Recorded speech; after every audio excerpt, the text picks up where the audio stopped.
Who are you wearing this evening? I'm wearing Mew Mew. Used to see take on such an iconic role.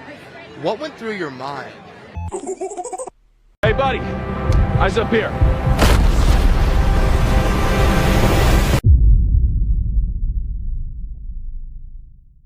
I'm very happy that DCU is finally succeeding, and I hope that the box office will be great at the end because so far it has been promising.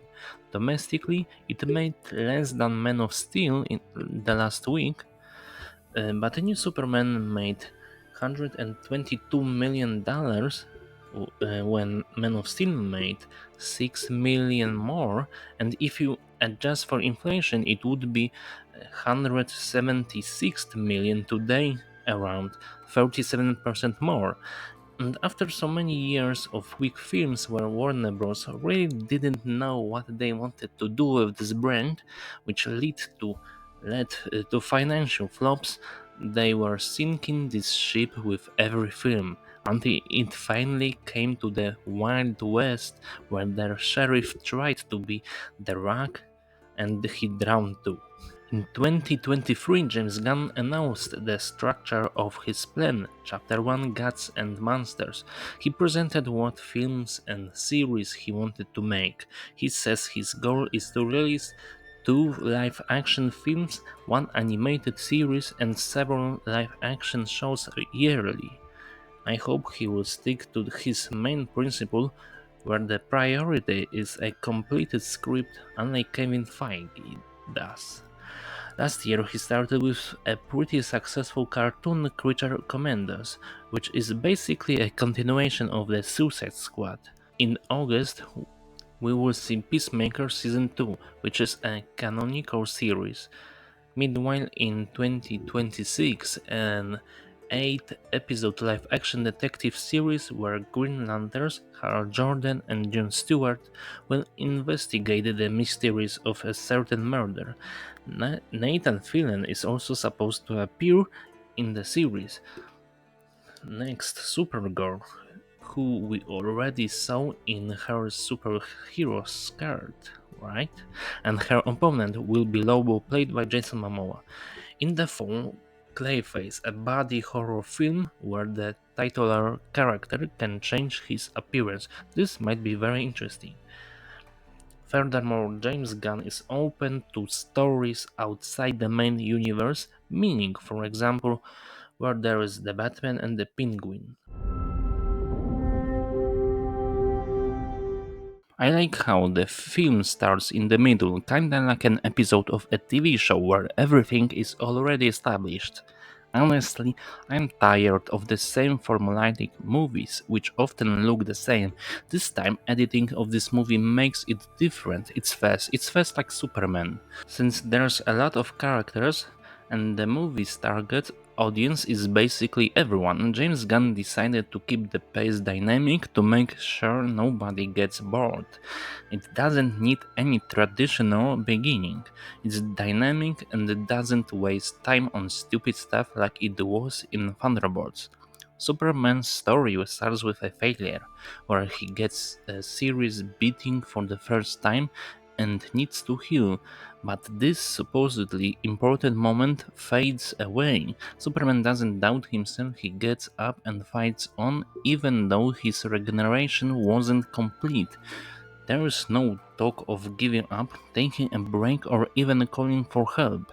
He gets up and keeps fighting like a true hero. I like that right at the start we get an important piece of Superman's personality, which is actually very important because later at the end he shows his enemy Lex Luthor that even in him there's a piece of good and humanity, and that's appreciated.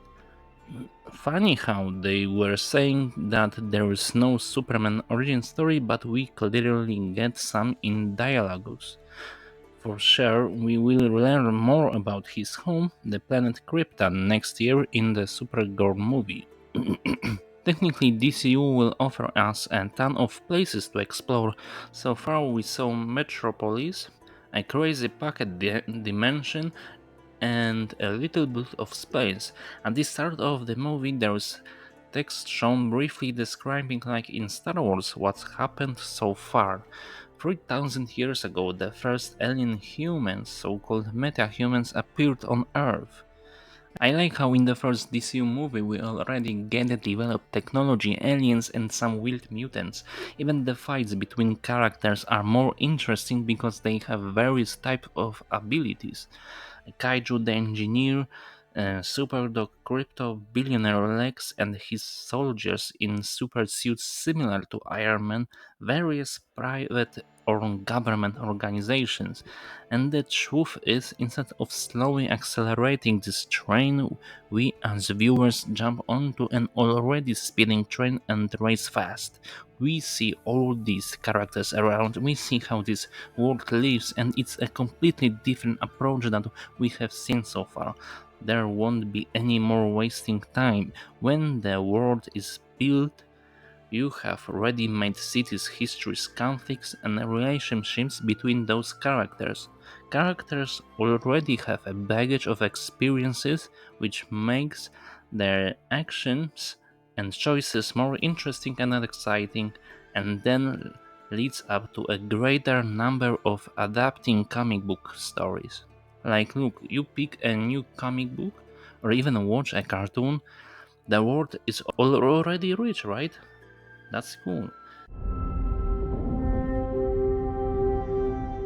Lines I mentioned at the beginning where Superman loses, it shows what kind of character he is, and I don't understand why some, probably those monkeys that were in the movie, criticize these moments. And like, look, Superman in the comics animated movies, he was losing too. He's not indestructible or unstoppable. In the comic series that James Gunn read and got inspired by, All-Star Superman, it was shown that Superman can come close to death and also becomes even stronger. A bunch of idiots who pretend to be experts but are really just tourists of both Marvel and DC are just showing their ignorance. I understand that there are a lot of Henry Cavill fans. I like this dude. I don't like Man of Steel though, but it's better not show off your ignorance by attacking the new Superman because they will just look like a fool. And what's more, now the movie gives people a tool to call them Lex Luthor's monkeys. Eventually, there are people from Reddit. It's a meme. It's okay to not like a movie, but it's not okay to spread some bullshit around. What you're looking at is the most powerful being on planet Earth. Here are two legends, Matt Stone and Trey Parker, explaining what a good storytelling should look like, and surprise, surprise, James Gunn's Superman gets it.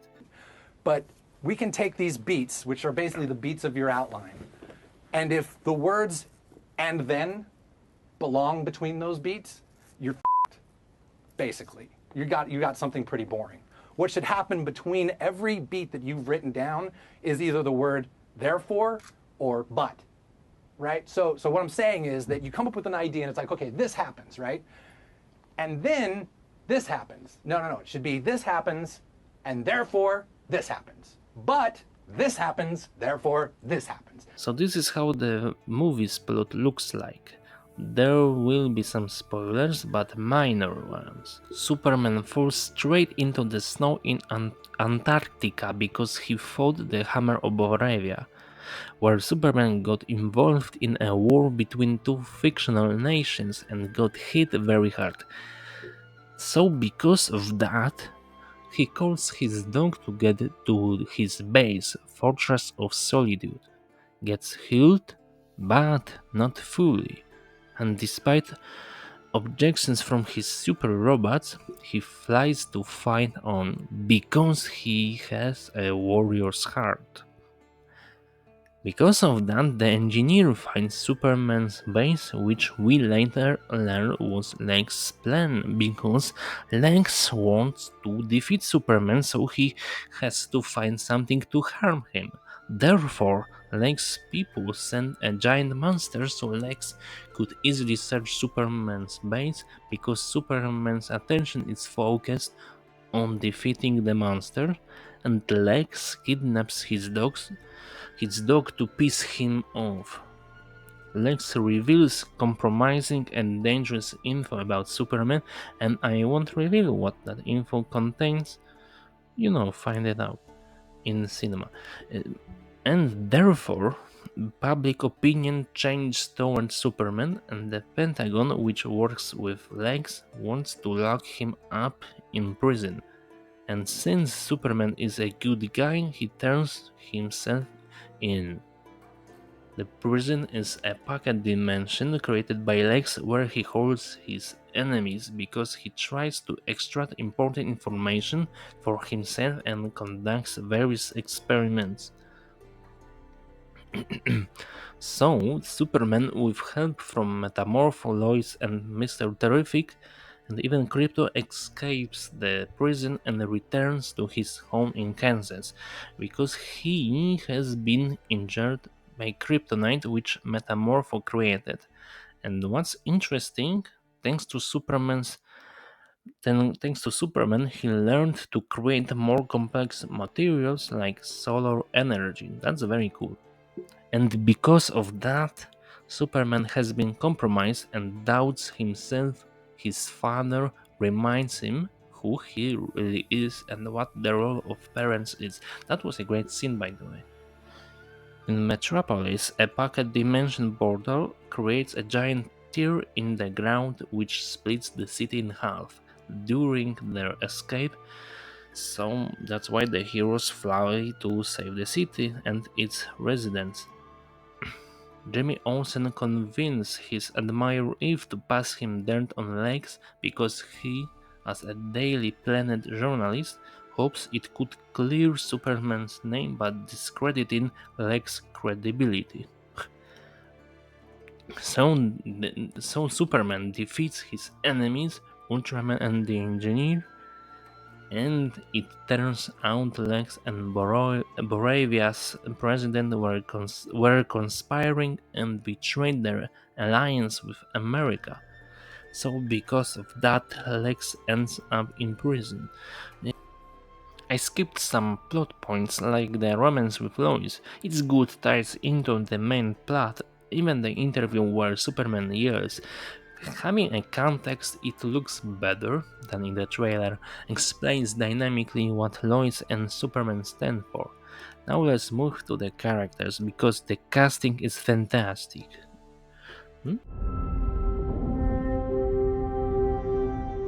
James Gunn has a talent for picking actors. His movies, especially Guardians of the Galaxy, made Chris Pratt a new movie star.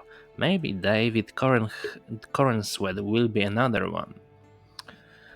Superman is great here. He is that good guy who gives more than the rest of the heroes. He knows he's powerful, very fast.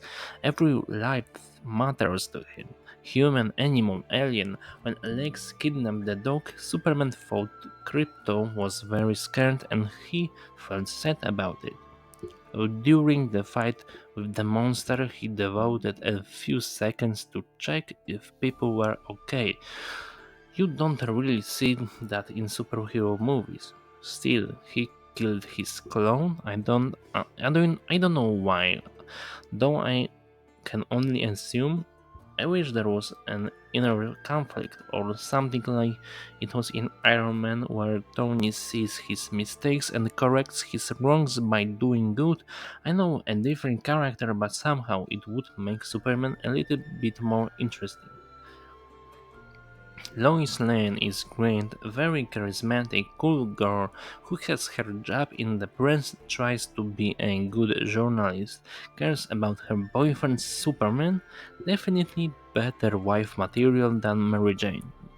Lex Luthor, very expressive performance, I very like this. Sometimes he reminded me of Tom Cruise from Tropic Thunder. He didn't have a good one-liners, but he could have. His story in the movie isn't well developed. He's just jealous of Superman, wants to be better than him. Justice Gang. I see people really liked Mr. Terrific. He was cool. He was awesome, like Blade. had his 5 minutes. This fight scene were really spectacular. Reminded me of Gunn's last movie, this corridor scene. Guy Gardner and Hogger were just okay, not annoying, but also didn't stand out much. The Daily Planet crew looks like they are straight from the comics. The characterization is really top notch, the highest quality. Can't wait for more. Ultraman was a disappointment, just a brainless Superman clone in a cool suit. I hope they develop him into Bizarro in the future, but on the other hand, I'm not waiting for it. The other characters are good. Eve is funny and hot. Clark's parents are typical humble rural parents. Metamorpho is okay. There are a lot of characters in the movie and not everyone gets a chance to shine. It's not really a problem. Often it's like that because those characters just have some task. Fill the background, say something important. So yeah, I really like the movie so far. This spring and summer have been great in cinemas. I think James Gunn's DCU looks really colorful and full of hope for good cinema. So I'm glad that he's open-minded to make these movies different, more stylized, which means more like a comic book.